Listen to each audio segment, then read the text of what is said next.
in this country, Muslims who have our ancestry going back to people that have been stripped, but still survived. Do you know what that means? That obligation is on us. To whom much is given, much is expected in return. And we were blessed to be able to come to where we are today. We can walk anywhere, be with anybody, and hold our heads up high.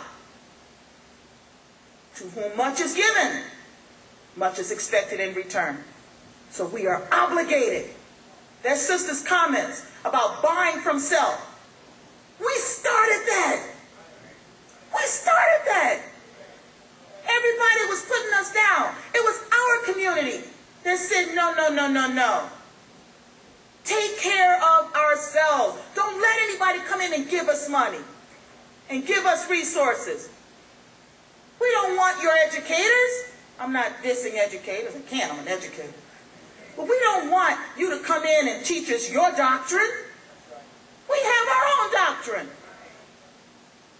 given to us by God.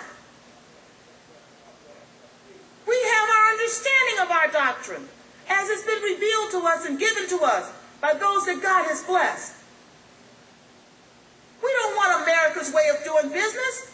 The president has been trying his best to fix that mess with all kinds of obstacles. The Quran tells us how to do business. We don't want America's way of politics and government. We have our concept of government. The Quran has established that, and the Sunnah of Rasulullah. And we have the teachings of the Imam to help us understand it even more.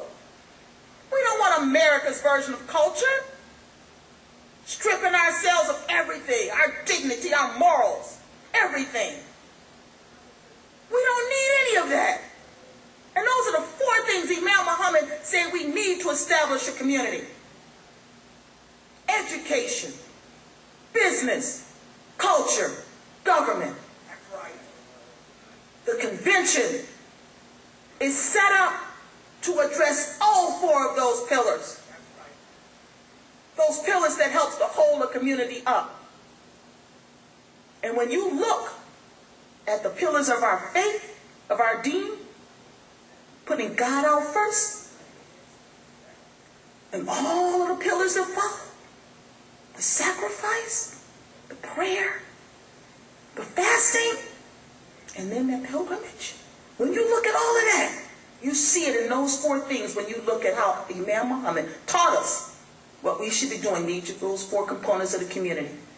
So those of you in business, we're going to have an expo, inshallah. We're going to have an opportunity for some networking. And we're going to have an opportunity to boost our businesses to the highest possible platform that they can be on. Those of you in education, we're not about sitting and talking. I'm sorry. It's about doing some work. I was fortunate enough to see an African-American ninth grader. When all of the people that I've seen since I've been working for the public sector who have moved forward in science have not been African-American, I was fortunate enough to work with an African-American ninth grader to get his project ready for competition. And that young man kicked-butt so well that he is now a runner-up to go to the international fair. And for an African-American male, that is a wonderful feat. He's not in the news because of a gun in his hand or that baseball bat. Well, we're working on that. We're working on getting him out there more.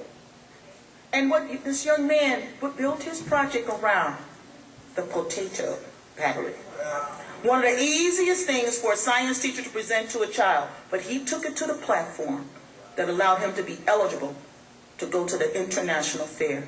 And all I could do while I'm standing there listening and talking to this man is see the legacy that was already put out in front of us by the peanut man. He took a simple peanut. This boy took a simple potato. And all he needed was someone to give him a different vision on life. And to show him how to see his role not as a part of the problem, but as a part of the solution.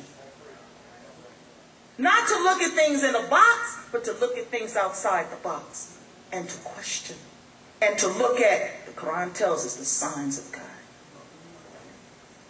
So educators, it's time to do some work. We got some young minds out there waiting on us. Those of us who have an aspiration or who are already in government, we need you to shake this mess up and to turn this thing around. We need those of you who have that cultural talent. We need those of you who have an interest in culture to reawaken our minds, our souls, and our spirits so that we can reverse this trend. I got a 2-year-old little sponge of a granddaughter waiting to absorb. And we're constantly redirecting her focus so she's not absorbing the wrong thing. And that little 2-year-old is starting to show symptoms not of a 2-year-old, but of an older person because we're taking the time to work with her. But pretty soon I won't be able to control it because she'll be out there.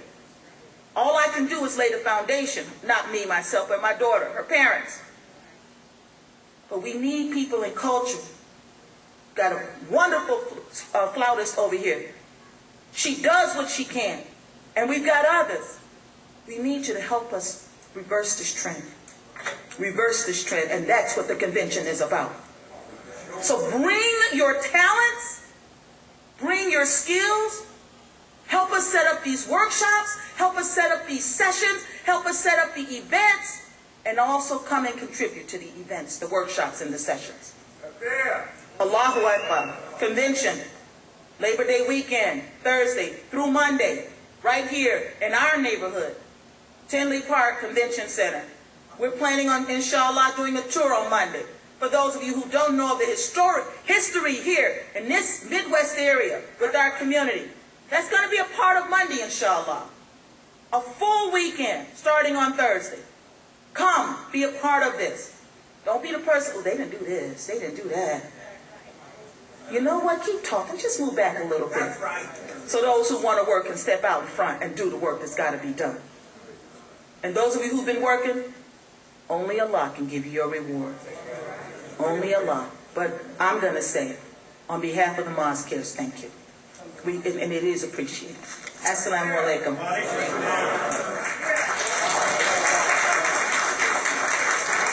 Thank you, Dr. Lynne Mohammed. Quick question, dovetailing with the convention. How many of you made Hajj or Umrah? Can I see your hand? That's a lot. We got Hajj reunion. Every year we're going to have Hajj reunion. How many of you are pioneers in the community? Let me see your hand. All of you, almost all of them. We got pioneers, a special day for you. A pioneer reunion, special. We're going to make it so warm and happy. It's a special day for you, all the pioneers. How many of you have been as a policeman or a fireman or been in the military or something like that? How many of you are that? Special time for you. Special time. How many of you worked in the Sister Clara Muhammad School, taught in it, went to the school, and so forth? Let me see your hand. Special time for you. A reunion, a special time. Once a year, a special time for you. Isn't that wonderful? At the convention, the Mosque Cares sponsored convention. We had 3,500 in the chairs last year. We had about 6,000 floating in and out. The building that we have, if the people show it, we can hold 6,000 people. We want 6,000 this year.